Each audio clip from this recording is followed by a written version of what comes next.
Welcome to the AFR Saints channel, where we provide you daily content on your favorite team, the New Orleans Saints. Do us a favor and hit that subscribe button. Be sure to leave your comments below and smash that like button. Who dat? You have a great feature up right now at ESPN.com on Jameis Winston. I would highly recommend anybody go read it. What was the impetus to want to write this particular feature about Jameis? Well, I think it's one of the biggest things that happened this offseason. I didn't know exactly how to attack that in a story form, but I wanted to get Jameis Winston's reaction to it because we talked to him at length when he first re-signed with the Saints. There were a lot of questions. This team, just tried to trade for Deshaun Watson, and then they signed you to this deal, and what do they think of you? And he felt pretty promising. He said they had some tough conversations, but some good conversations. But really, all of their actions since then have been pro-Jameis, and giving him a legitimate chance to thrive, maybe more than he ever has as an NFL quarterback. They obviously since then have added Chris Olave and Jarvis Landry. They traded for an extra first-round pick and got him a new left tackle to replace Teron Armstead, either short-term or long-term. And just as importantly, they did not draft another quarterback, and they traded away their first-round pick in 2023, which is supposed to be, quarterback nirvana draft, and they're not going to be part of that. So everything they've done since then has been a genuine commitment to Jameis Winston and given him all the tools around him that they possibly can to succeed at receiver and on the offensive line. So, I think if Jameis Winston is going to work in New Orleans, they're going to give it every opportunity. Do you think they were not committed to that a year ago?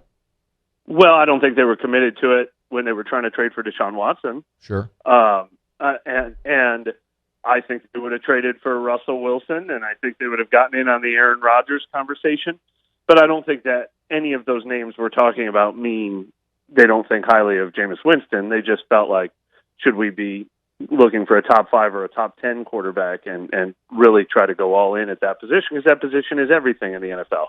But I do think if you don't have a top 5 quarterback and you don't have a top 5 draft pick, in a typical year where you're the teams with the Trevor Lawrences or the ones that aren't working out, like the Jets with Zach Wilson and then I think Jameis Winston at his price point is one of the better values in the league. I mean, I'd rather have him right now than a quarterback who may or may not be good enough that you're paying, $20 or $30 million to. Yeah, or $200 million too in some cases. Yeah, exactly. He's on Twitter at Mike Triplett. Mike, I've read all of your stuff this offseason and certainly throughout the mini camps, everything, and a lot of the NFL Nation pieces where you write in representative of the Saints sort of opinion. How good do you think this offense will be? I know you've been asked to write sort of about that a good bit. How good do you think they'll be? Well, I think they'll be a middle of the NFL offense with the potential to be more. But last year they were 32nd in passing last year, dead last, and by the second half of the season, when that offensive line was banged up, they couldn't run the ball to save their lives. It was Alvin Kamara's least efficient year because he just had nowhere to go, and that was still a 9-8 team. So if you tell me their offense would finish 15th in the NFL this year, I'd say you've got a playoff team right there. And obviously they can be more, but the biggest mystery is I think I'm probably higher on Jameis Winston than I think the average football fan and maybe the average Saints fan is. My only concern is if, the receivers that they've given him are not, tailor-made for Jameis Winston's strengths. I don't think Alvin Kamara or Michael Thomas or Jarvis Landry is. So he's going to have to adapt what we've seen him do well and prove that he can throw those short and intermediate and efficiency passes that haven't been his bread and butter in the past. How do you improve? How does he improve on those? I think he's just got to make it a priority. I don't think he can't make those throws. I think he just hasn't ever looked for those throws. He looks home run first and then settles for a check down. He's the exact opposite of Drew Brees, who was like 3 steps, my primary is right there, throw in rhythm and get to it. So, but he knows that that's his top priority. The Saints offense is built around those principles, and we saw glimpses of it last year. We didn't see high volume from him, but we saw efficiency from him. We saw 14 touchdowns to only 3 interceptions last year. So, he saw the fruits of that philosophy when he went 5-2 as a starter. So that's what they're going to work on. But look, he's also still going to hit the home runs they need. They were missing those 14 touchdown passes pretty badly in the second half of last season. And he's going to love throwing downfield to Chris Olave, and he's going to love throwing downfield to Deontay Hardy. And then obviously Michael Thomas and Jarvis Landry are capable of making plays down the field too. So that won't go away. You know what's also impressive, Mike, and I love how you set up the lead of your feature, is sort of the intangibles. And for those that haven't read it yet, Mike sort of relays that they're talking to Jarvis Landry, and as best I could tell, you all are asked, well, I'll just let you tell it, how that all transpired with Jarvis pointing out Jameis.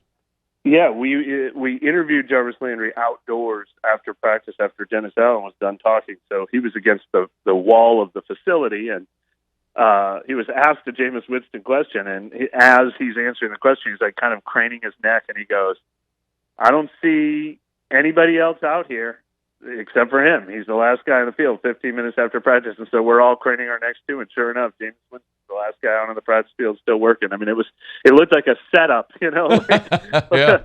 But it was true. But no, I mean, Jarvis has spoken incredibly high of Jameis and saying he's a big reason why he came here.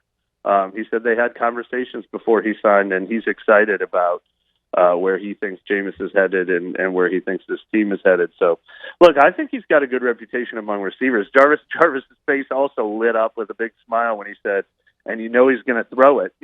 Jarvis has this reputation, too, that he's sort of possession receiver, but I'm sure he can still get down the field, too, and I think any receiver would love to play with a quarterback who's going to give him a chance to win downfield. Mike, last thing, anything from minicamp that you would say were standout headlines? Yes, Marcus Davenport's missing a finger. Yes, that was a pretty significant headline. New and different. That was new and different. We're talking to him, and we were just kind of shooting the breeze at first. How's your offseason going? What are your plans? And are you missing a finger?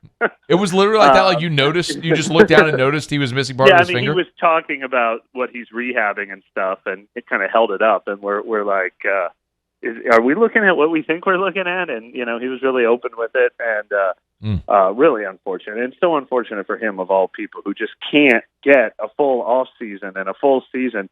But every time he plays, the potential is there. I mean, if he ever gets 15 games under his belt, he's going to be looking at the next Trey Hendrickson contract. So hopefully this is the year for him, but it's been another tough offseason for him. But should be back for training camp. But, yeah, look, there were some positive things that we saw on the field, and Jarvis Landry is one of them. He catches everything in sight, especially in the practices where Michael Thomas hasn't been participating. Kamara wasn't there until this week.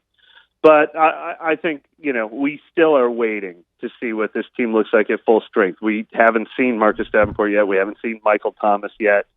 We haven't seen really Marcus May out there yet. I feel like there's one more that I'm Peyton forgetting. Turner? Taysom Hill, we haven't seen Peyton Turner. So there's a lot of injury question marks that everything ideally will be good.